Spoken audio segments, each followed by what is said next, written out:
Hello students, how are you? My name is Karan. So today we will discuss class 7 mathematics chapter number 2nd. Name of this chapter is fractions and decimals number. लेकिन पहले हम देखेंगे solution of last class SW. In our last class we have already discussed some properties of integers numbers like associative properties and distributive properties. So first we will check solution of last class SW. अब आप क्या करना है, जो भी last class का SW का आपने सॉल्यूशन किया होगा रफ कॉपी में, तो सबसे पहले आप चेक कीजिए उसको सॉल्यूशन को कि आपका करेक्ट है या नहीं. अगर आपका सॉल्यूशन करेक्ट है then you can write this question in your pen notebook. So first question of your solution is 100 multiply brackets -4 multiply brackets -52 equals to 100 multiply. यहाँ पर प्लेन था जहाँ पर आपको बताना था कि विच number will be placed here multiply -52. तो आपको एसोसिएटिव प्रॉपर्टी का यूज में लेना है. यहाँ पर आपको एसोसिएटिव प्रॉपर्टी का यूज में लेना है और फिर आपको बताना है कि यहाँ पर कौन सा नंबर आएगा. ओके, सो अगर आपको यहाँ एसोसिएटिव प्रॉपर्टी के थ्रू आपको यहाँ इस क्वेश्चन को सोल्व करना है तो first you have to identify what is the associative property. Associative property है क्या, पहले आपको यह आइडेंटिफाई करना पड़ेगा. तो आपको लास्ट क्लास में मैंने एसोसिएटिव प्रॉपर्टी बताया था. According to associative property for multiply of any number a multiply b bracket के बाहर multiply c which equals to a multiply bracket में b मल्टीप्लाई c. अब आपने इसको और इसको कंपेयर किया होगा, तो जब भी आपने इसको कंपेयर किया होगा तो आपको ये बिल्कुल सेम तो मिला ही नहीं होगा, क्योंकि यहाँ a मल्टीप्लाई b और मल्टीप्लाई c है, लेकिन यहाँ पर तो पहले इधर आ रहा है तो मल्टीप्लाई 1 ही होगा आपसे. लेकिन जिस स्टूडेंट ने भी थोड़ा सा इसको ध्यान से देखा होगा उस स्टूडेंट ने यहाँ पर ये चीज देखा होगा कि अगर इस फॉर्मूले में जो left hand side of this formula है and right hand side of this formula है, अगर इसको मैं ऑर्डर चेंज करता हूँ, लेफ्ट हैंड साइड को राइट हैंड साइड में लिखता हूँ, राइट हैंड साइड को लेफ्ट हैंड साइड में, जैसे a मल्टीप्लाई ब्रैकेट में b मल्टीप्लाई c को पहले लिखा मैंने और a multiply b bracket multiply c को अगर मैं बाद में लिखता हूँ और अब मैं इसको कंपेयर करता हूँ तो देखो a multiply 100 b multiply c, ये हो गया b multiply b, a multiply b और यहाँ c, तो यहाँ पे देखो c आ गया. तो इससे हमें इजीली आइडेंटिफाई कर सकते हैं कि विच नंबर विल बी प्लेस्ड, यहाँ पे कौन सा नंबर आएगा, ये हम आराम से देख सकते हैं. देखो यहाँ पर now we will compare a equals to according to, देखो a और यहाँ पर a, इन दोनों को कंपेयर करना है.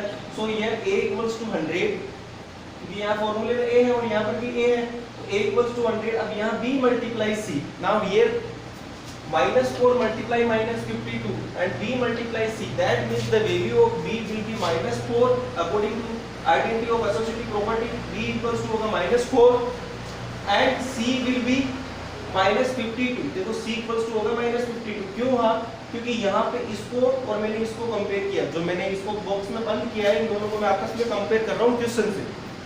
अब equal to a equals to क्या है, देखो 100 और यहाँ पे भी 100 आ रहा है. अब यहाँ दो डॉट था तो यहाँ पे क्या आएगा b, तो b की वैल्यू क्या थी, देखो -4, तो यहाँ पे आ गया b की जगह -4. आगे c था तो देखो c क्या था हमारा -52, तो पहले से -52 आ रहा है. तो हमने एसोसिएटिव प्रॉपर्टी को यूज में लिया, उससे हमारे बहुत इजी हो गया ये क्वेश्चन. अगर आप एसोसिएटिव प्रॉपर्टी का यूज में नहीं लेते हो और आप कैसे करोगे, एसोसिएटिव प्रॉपर्टी अगर यूज में नहीं करोगे तो आप यहाँ पर x लिखना पड़ेगा, और अगर x मान के करोगे तो ये क्वेश्चन बहुत ही ज्यादा टफ हो जाएगा.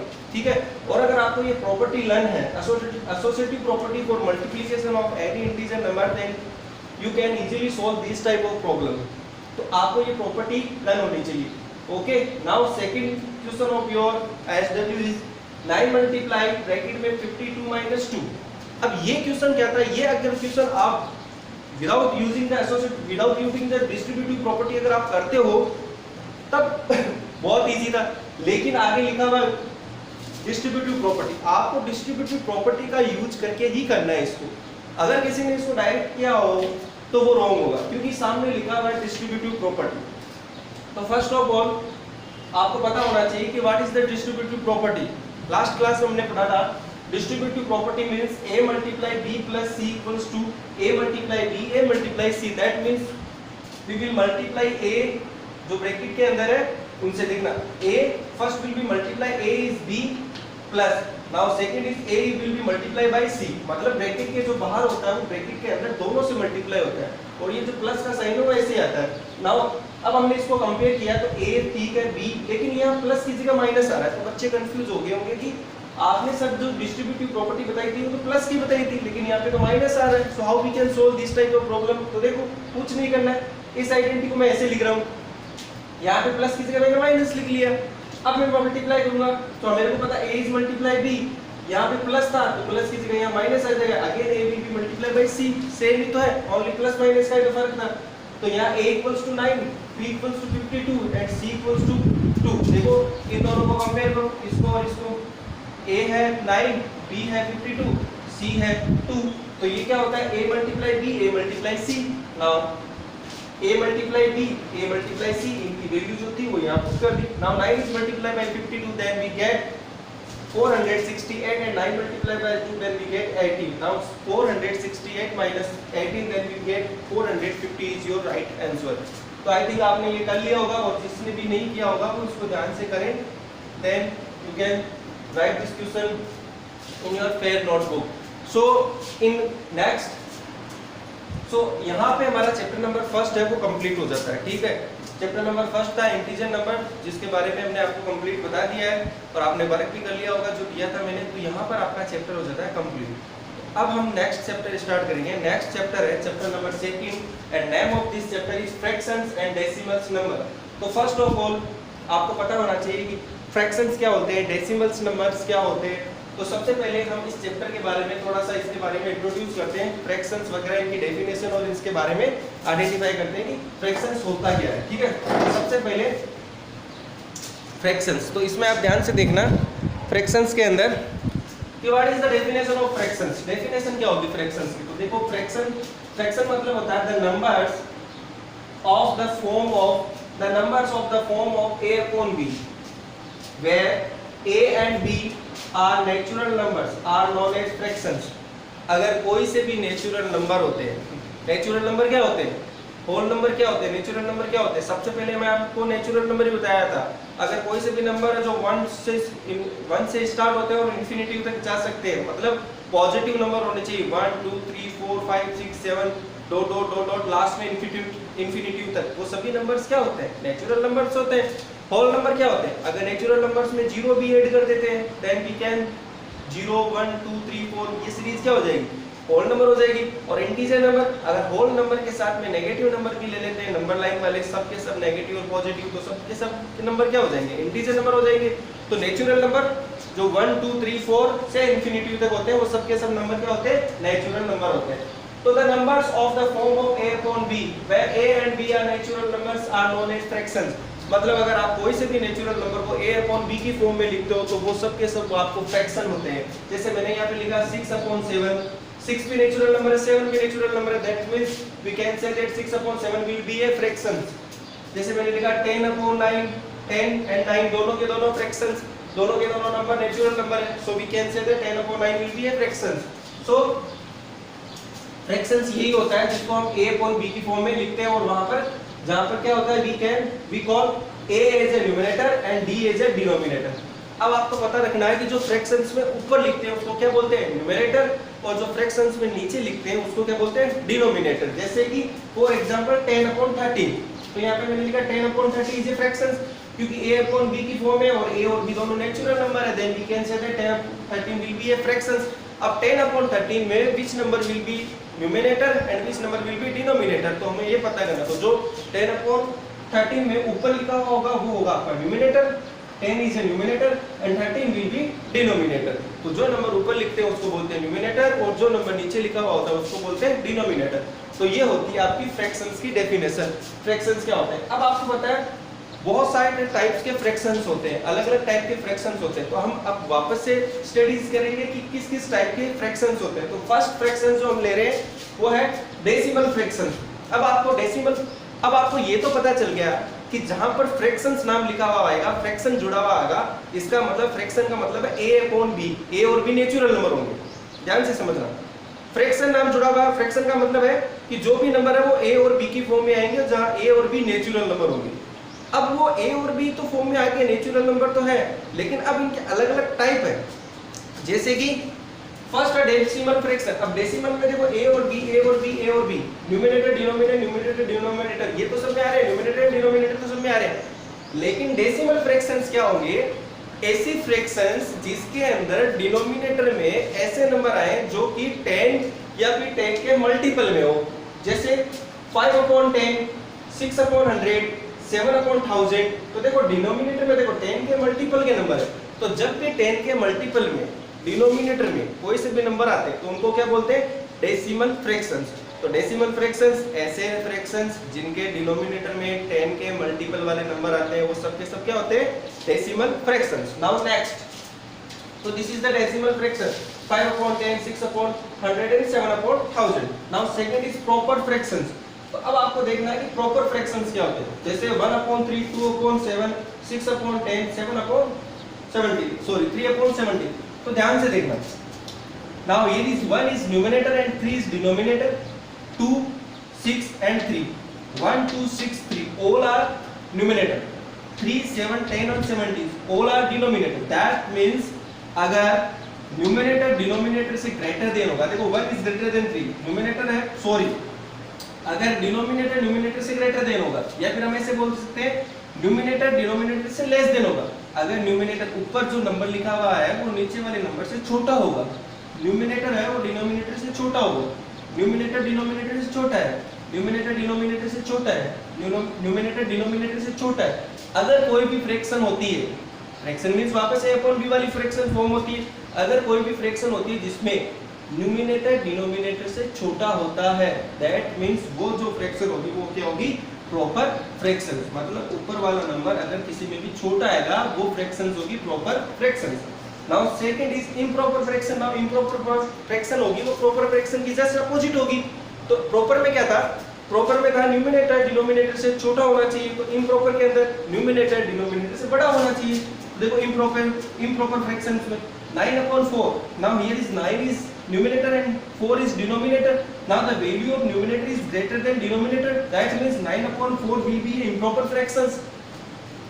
13/7, देखो 13 is greater than 7, यहाँ पर भी न्यूमरेटर डिनोमिनेटर से ग्रेटर है। 20/7, again 20 is numerator and 7 is denominator, 20 is greater than 7, तो 20/7 क्या होगी, आपकी इम्प्रॉपर फ्रैक्शन होगी। 50/21, 50 is greater than 21, that means ये क्या होगी, इम्प्रॉपर फ्रैक्शंस होगी। तो proper fraction and improper fraction, proper fractions वो फ्रैक्शंस होते हैं जिनके अंदर न्यूमरेटर की वैल्यू डिनोमिनेटर से लेस देन होती है, इम्प्रॉपर वो फ्रैक्शंस होते हैं जिसके अंदर न्यूमरेटर की वैल्यू डिनोमिनेटर से ग्रेटर देन होती है। Next mixed fraction. अब देखो मिक्स्ड फ्रैक्शन क्या होती है कि आप अगर किसी भी फ्रैक्शंस में, फ्रैक्शंस क्या होती है जो a अपॉन b की फॉर्म में होते हैं, अगर आप किसी भी फ्रैक्शंस को नेचुरल नंबर से मल्टीप्लाई कर दो, किसी भी फ्रैक्शंस को एक नेचुरल नंबर से मल्टीप्लाई कर दो, तो वो क्या हो जाएगी, आपकी हो जाएगी मिक्स्ड फ्रैक्शन। जैसे यहाँ पे 1 भी है मल्टीप्लाई में साथ में, यहाँ पे देखो 1/1/2, तो इस टाइप की जो भी फ्रैक्शन होती है 1/1/2, यहाँ पे 3 है, फिर 7/2, यहाँ पे 5 है, फिर 9/7 है। तो देखो ये जो भी फ्रैक्शंस थी इनके साथ में नेचुरल नंबर भी आ रहे हैं, तो ऐसी फ्रैक्शन जिसके साथ में यहाँ पर नेचुरल नंबर भी आए फ्रैक्शन के साथ में, मतलब आपको न्यूमरेटर को मल्टीप्लाई नहीं करना है, ध्यान रखना है इसमें ये न्यूमरेटर से मल्टीप्लाई नहीं हो रहा है, ये इससे, मतलब आपको क्या करना है, इस पे इसको सोल्व करना है। तो आपको पता है क्लास में बताया 2 is multiplied by 1 then plus 1/2, इसको सोल्व करना है तो 2 is multiplied by 3 plus 7, इसको सोल्व करना है तो 7 is multiplied by 5 plus 9, फिर सोल्व करते हैं। इसके जो भी डिस्कशन है वो आगे हम वापस से करेंगे, तो अभी ओनली मैं इनके बारे में थोड़ा सा इंट्रोडक्शन दे रहा हूँ आपको, ठीक है। तो मिक्स्ड फ्रैक्शन ये हो गई। अब लाइक फ्रैक्शंस, अब आप लाइक फ्रैक्शंस को देखिए। लाइक फ्रैक्शंस वो फ्रैक्शंस होते हैं जिनमें कि बहुत सारे फ्रैक्शन हम साथ मिले, 3, 4 या 5 फ्रैक्शन हम साथ मिले, और उन सभी फ्रैक्शंस के अंदर अगर आपका डिनोमिनेटर सेम है, ऐसे फ्रैक्शंस जिनमें डिनोमिनेटर सबके सेम है, then we can say that these all fractions will be like fractions। मतलब अगर फ्रैक्शंस के डिनोमिनेटर सेम है 1/7, 2/7 and 3/7, now in these three fractions denominator are 7 सब में सेम है, 7, 7 and 7, that means सभी के डिनोमिनेटर 7 सेम है, तो ये जो भी तीनों की तीनों है उनको क्या बोलेंगे, लाइक फ्रैक्शंस।